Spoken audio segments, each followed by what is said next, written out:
Hi, I'm Elizabeth, and I'm not buying books this year. These are my reviews of the books I read in the second half of January.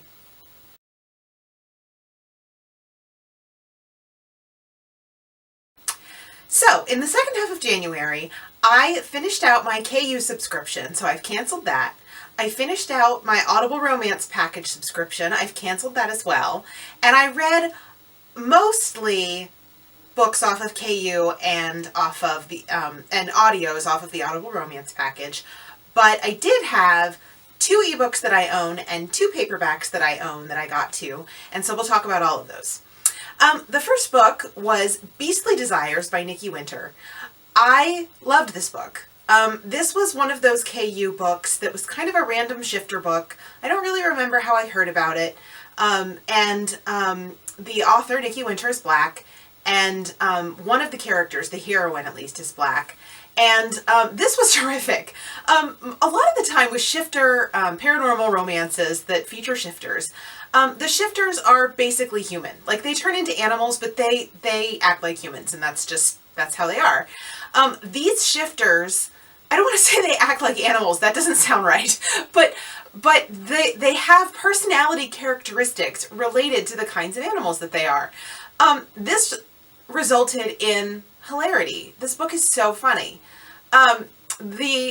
Particularly the cat shifters. If you've ever played with a cat or owned a cat, they can just randomly like pounce on each other or randomly pounce on you. and these shifters in this book, they do that. And it's brilliant.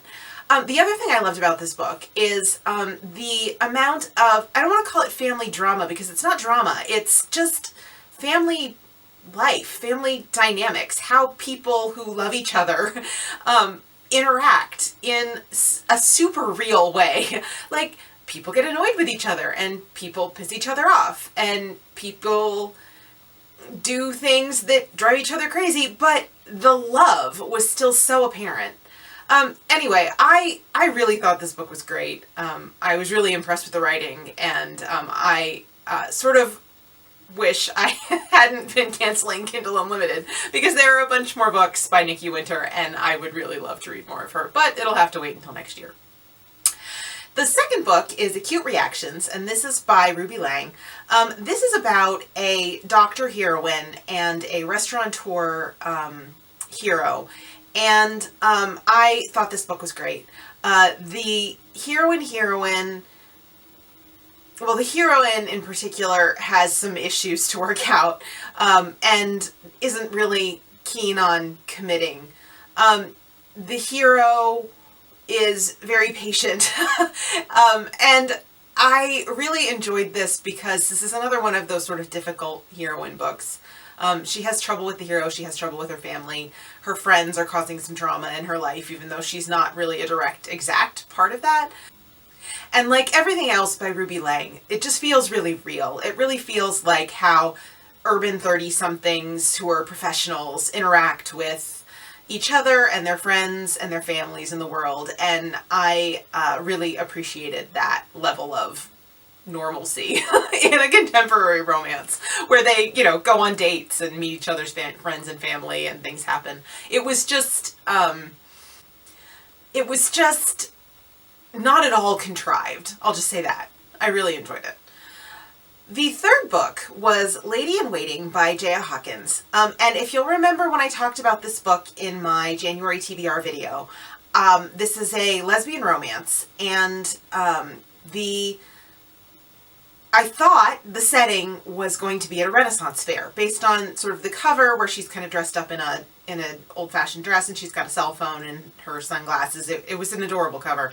I really thought the whole thing was going to be set at a Renaissance fair. Instead, it's really just like the first chapter that's set in a Renaissance fair. And then really the rest of the book is just your standard contemporary romance. Now, it still had an age gap, which I thought was really well done. I really enjoyed the way that played out in terms of the 2 heroines, both really trying to sort of find their way, one as a person who's just more starting out, and then the other one as sort of a person who's looking to change careers or change her life in some way.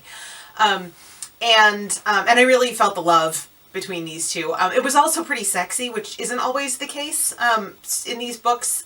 These were super sexy in this, so that was fun for me. And then at the end, we kind of go back to a sort of Renaissance-y fair type deal, but only in the very last little bit. So I did enjoy this. I thought it was a very good contemporary romance. However, if you are reading it for the Renaissance fair setting, I'm sorry to say, that's not this book. Okay, so the next book is The Earl of Brass by Kara Jorgensen, or Jorgensen. I still don't know how to pronounce her last name. I DNF'd this one about 5% of the way in. This was supposed to be my steampunk book for Romanceopoly, and I ended up picking another one. In fact, I just talked about that in my last, my February TBR video. So if you didn't see that, go back and read and take a look at that one and see which one I did pick. The Earl of Brass did not work for me at all. I didn't get very far into it. The problem was that the hero is coming back from some Far East setting, and he brought a servant back with him who is sort of riding in, like, cargo or something in their means of transportation. I don't think this was intended to imply an enslaved person. I think this was intended to imply just a servant who wasn't being permitted to travel with the person that he was traveling with because of his race. And it hinted at some Orientalism, some sort of, like, you know, he's been plundering the Far East for treasures kind of a vibe. And then there's an accident and there's a doctor, and the doctor is completely fat-shamed. And I just, since the book was supposed to be about the hero losing his arm or losing the use of his arm in an accident and then going to the heroine who's a prosthetics specialist, based on the Orientalism and the fat-shaming, I just didn't trust that author to handle that theme in a way that was going to be good or sensitive. It's possible that I could be totally wrong, but by that point, I just really wasn't willing to take the chance. So if you've read this author before and you think at some point I should go back to it, if I ever get KU again, let me know. But as it was, I couldn't do it. So the next book is this one. This is Whose Bed Is It Anyway by Natalie Anderson. This is a Harlequin kiss. It's from, gosh, let me look. It's a fairly recent book, 2013. And this was about a heroine who is a sort of disgraced celebrity. And the hero, who is a kind of international search and rescue specialist. I think he's also a doctor. He goes in places where there have been disasters and sort of helps people out. So he's a complete hero. The heroine is completely disgraced and sort of seeking refuge from the paparazzi. Now, the way that this was written up on the back of the book, it really sounded like this was going to be really sort of adventurous and salacious in terms of the paparazzi aspect of it. And again, this is sort of one of those mismatches of my expectations and what the book actually delivered. I still enjoyed the book, but it was more of a contemporary romance between the hero and the heroine than just a standard sort of contemporary two people getting to know each other type romance. And there was a lot less of the sort of aspect of running from the paparazzi that, for whatever reason, actually attracted me to the book, that seemed kind of entertaining to me. What did surprise me about this, and this is a Harlequin kiss, and for some reason, a bunch of us on social media had the impression that these books were like chaste, clean, no sex, or at least closed door. And if you don't know what any of those terms mean, you can go back to my Romance 101 video where I talk about romance vocabulary and I explain a little bit what those things mean. But this book definitely has very sexy sex in it. This was not closed door. This was, I would say, Blaze level of hot, Harlequin Blaze level of hot. This was fairly explicit sex.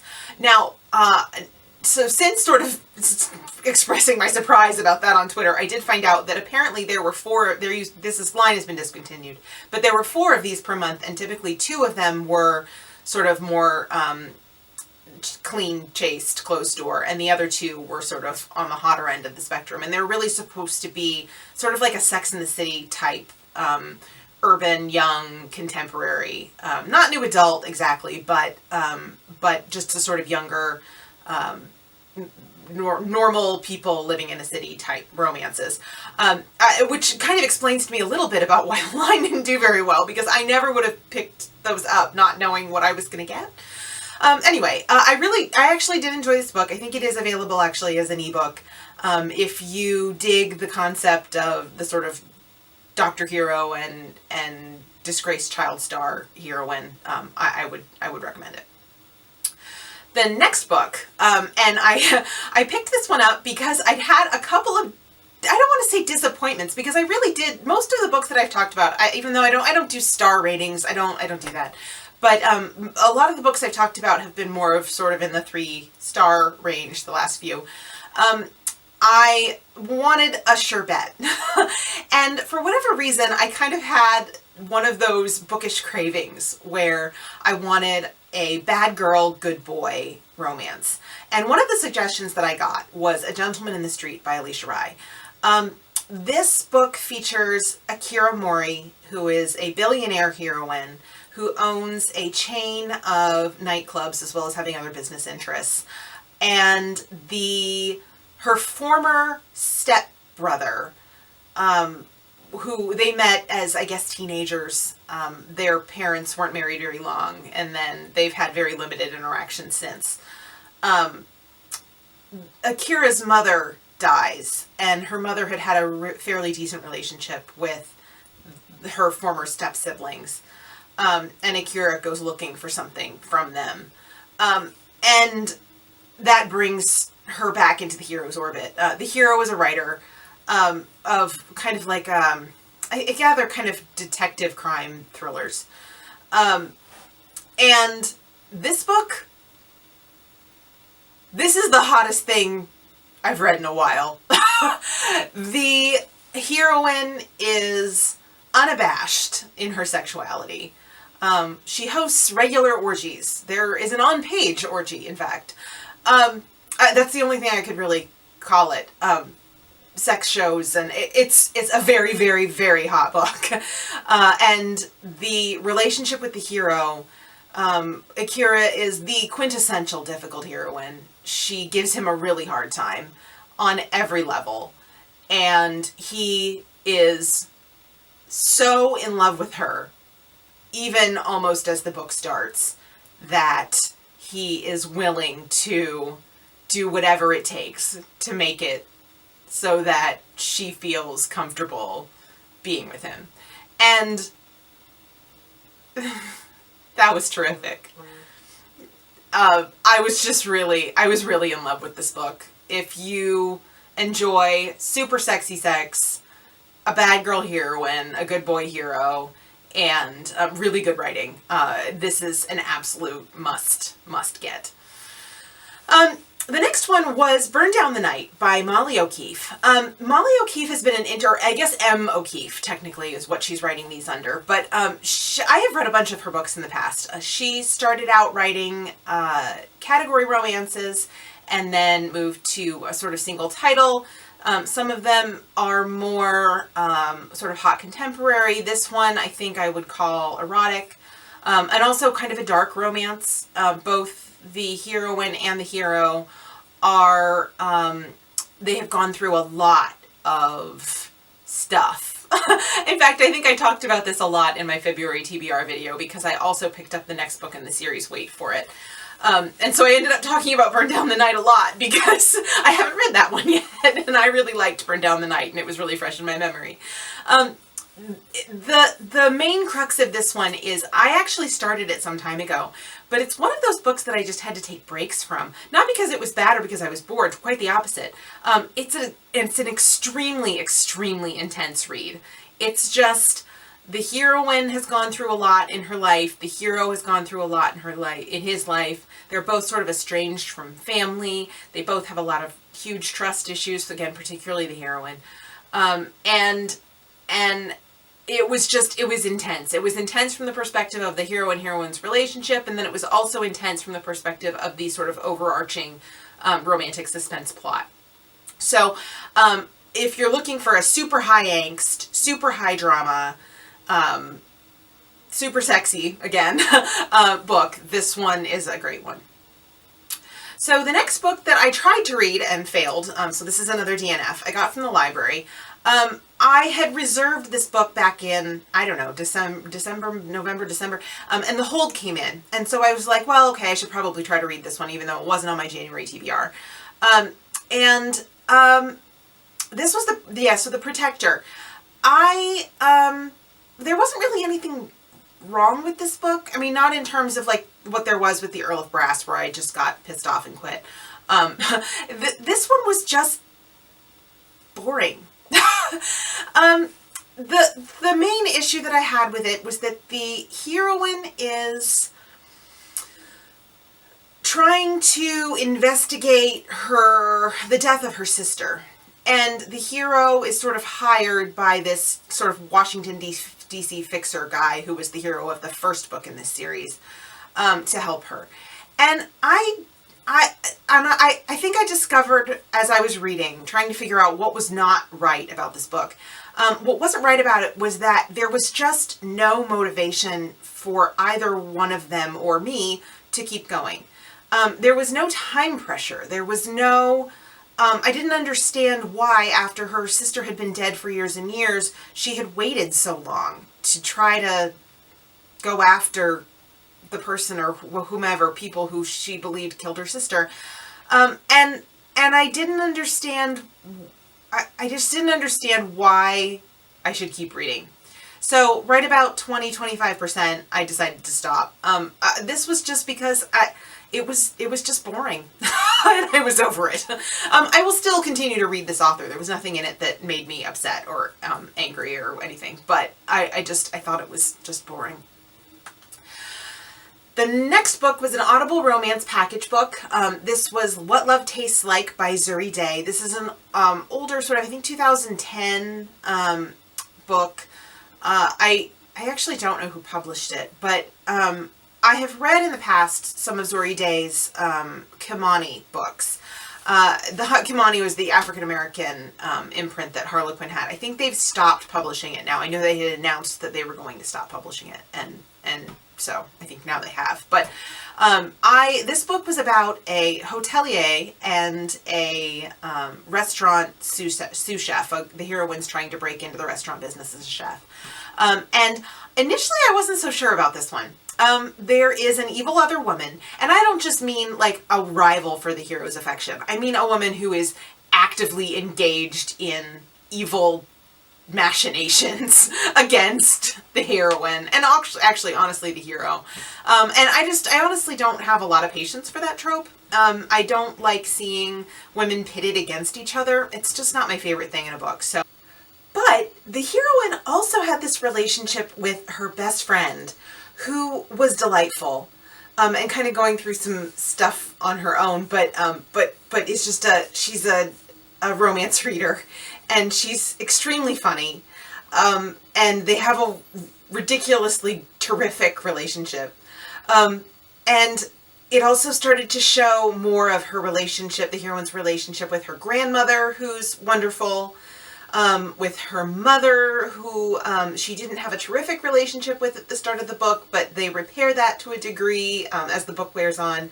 She develops a friendship with a coworker of hers, and so it really kind of changed my view a little bit. It's much better when the heroine has more than one relationship with another woman, and so if she's got 4 major relationships or 5 major relationships with women, it's okay for one of them to be bad. That's realistic. I also thought, I actually happened to work in a restaurant myself, and I thought the restaurant details were pretty good. The hero and the heroine both spend quite a bit of time working in this book, which is great, because if you're going to base a romance in a hotel, and they both are, you know, working people. It's nice to see them working. It was also absolutely laugh out loud hilarious. And if you can make me laugh out loud in the middle of Washington, D.C. rush hour traffic, that's a pretty darn good book. So even when I was kind of feeling like, ugh, evil other woman, I don't love that. It was still so funny and so charming. And the hero, well, he starts out as kind of a dummy. But he gets better, and the heroine is terrific throughout, and I really liked What Love Tastes Like.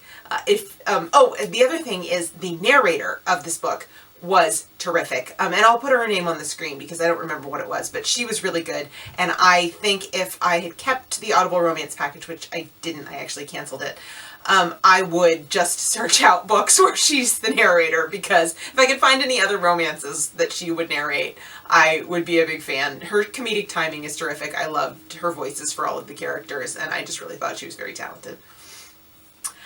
The last book I read in January was this one. This is Adam and Ava by Sandra Kidd.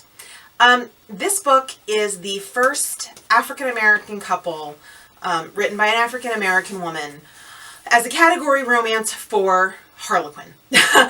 Yes, that's a very specific list of qualifications. But Harlequin is definitely the best known category romance publisher. They, along with Silhouette, although they bought Silhouette in the early 1980s, so unless you've been reading romance for a really long time, that might not mean anything to you. But Harlequin still publishes categories. And so that's the one that people really associate with that. And so I think it is really, this is, I would say, a seminal work. This is something that every romance historian should probably read. I don't know that I necessarily qualify myself as a historian, but I do have an interest in romance history.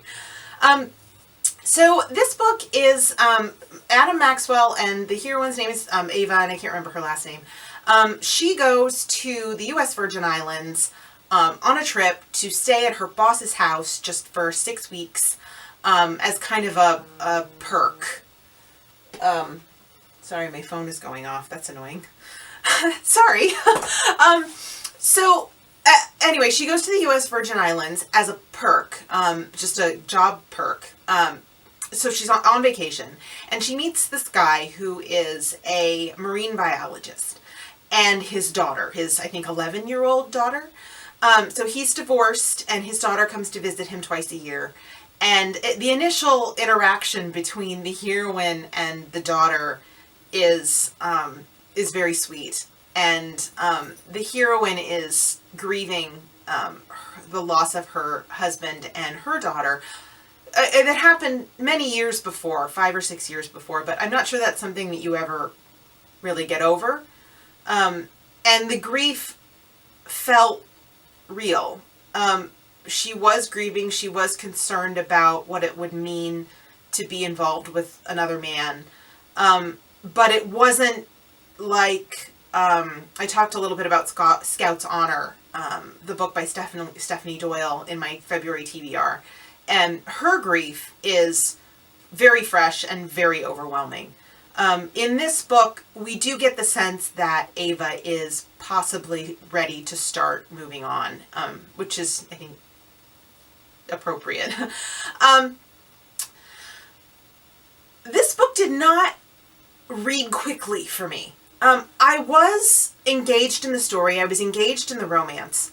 I thought the heroine in particular was just a lovely person, an interesting person. I loved seeing her explore the islands and meet people and interact with the hero's daughter.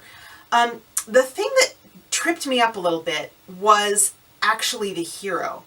I understood perfectly why he liked her. I didn't particularly understand why she liked him. I do love me a grumpy hero. I think they're kind of probably my favorite kind of hero, if you were to ask me to choose. But he was grumpy and reserved, and I never really understood what, I mean, except for the fact that he's hot, what she saw in him.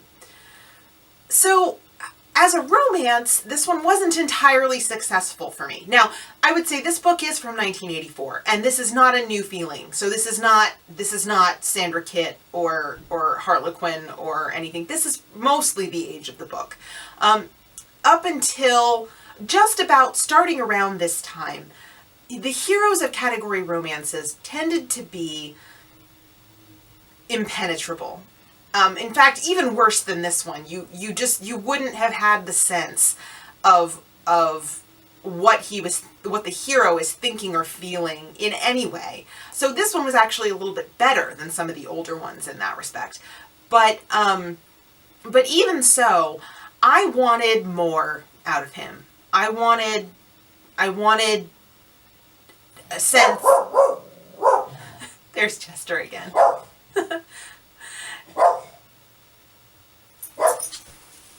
So, this is Chester. You met him, not that long ago. Our neighbor is having her kitchen redone, and he thinks that he needs to bark at everyone who comes up and down the stairs. So he's just going to sit with me for a little while. So I think I would really have enjoyed it if we had a better sense of what the hero in this book brought to the table, besides his adorable daughter, his financial stability, and his hotness. Because I thought she was terrific. I thought the heroine, Ava, was terrific, and that maybe she deserved a little better. So, those are the books that I read at the end of January. It wasn't as successful as the early part of January, which I think is interesting because this was the first time I had really tried that monthly TBR concept. And I think I had sort of reserved some of these books toward the end of the month because I was less sure of them than the ones that I read in the early part of the month. And as a result, I did really not quite like them as well as some of the ones that I read in the early part of the month. I would say, as far as like the ones that I would recommend, for sure Beastly Desires by Nikki Winter, for sure A Gentleman in the Street by Alisha Rai, and I would say in audio What Love Tastes Like by Zuri Day. Those are probably my top 3 picks from the second half of the month. So I hope this has been enjoyable. I hope this gave you an idea for some new things that you could read. And have a good week. Doubt not. Slay some words. And Lex has your back. Bye. Goodbye, Chester. Bye.